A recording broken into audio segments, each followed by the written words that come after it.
Governor Walker may be faring well in national polls of likely GOP presidential candidates, but his job approval rating in Wisconsin has declined somewhat sharply, and some of his budget proposals aren't very popular.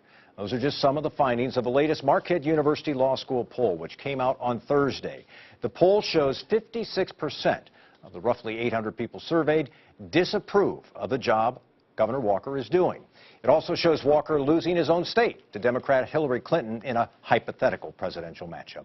We're doing a deep dive into the numbers now with the poll's director, Charles Franklin, professor at Marquette University Law School, and as I should say, for the record, a colleague of mine there. Charles, good to have you back on the program. Great to be here. Well, let's talk about that job approval number and put some perspective on it. Only 41% with a positive job approval, right. 56% a negative. That's a change. Both of those are quite striking. Back in October, before the election, it was 49 approve, 47 disapprove. So both of those numbers have moved sharply. Also, if you look at our 27 previous polls over the last 3 years, his job approval has never been below 46.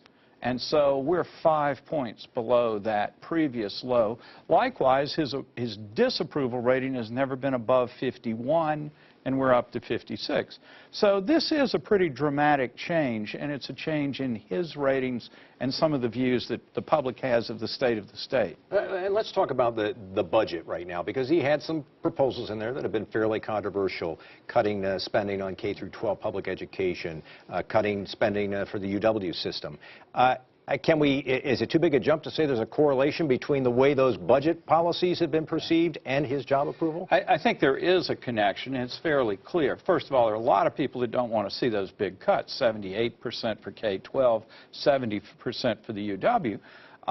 And those are higher than when we've measured support for public education in the past. But what we see also is in the sense that the budget is better than it was in the past. That was the theme of his re-election campaign, was we're going to run a surplus this year, we're going to have a balanced budget next year.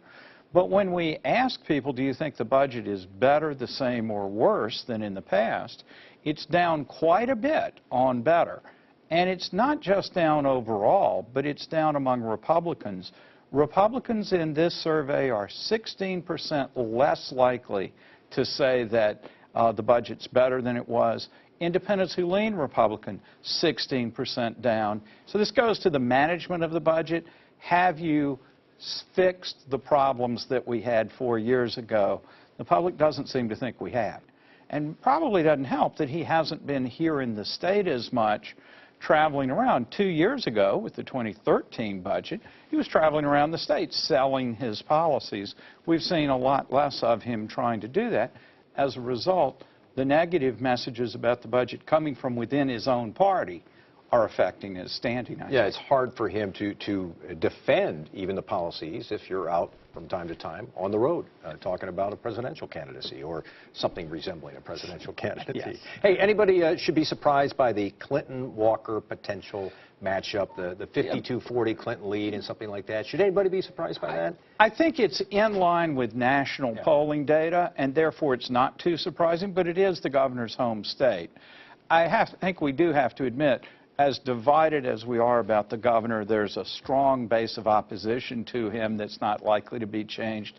What we're seeing is a little bit of swing in the middle, but it's a long ways from 2016 yet on that. It's a very long way, that's true. Professor Charles Franklin, the director of the Marquette Law School polls. Good to have you on the program. Thanks for having me.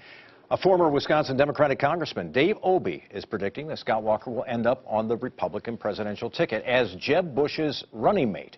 You can find that story and other news of Walker's expected bid for president on the Walker Watch blog, which is written by our editorial partner, WisPolitics.com.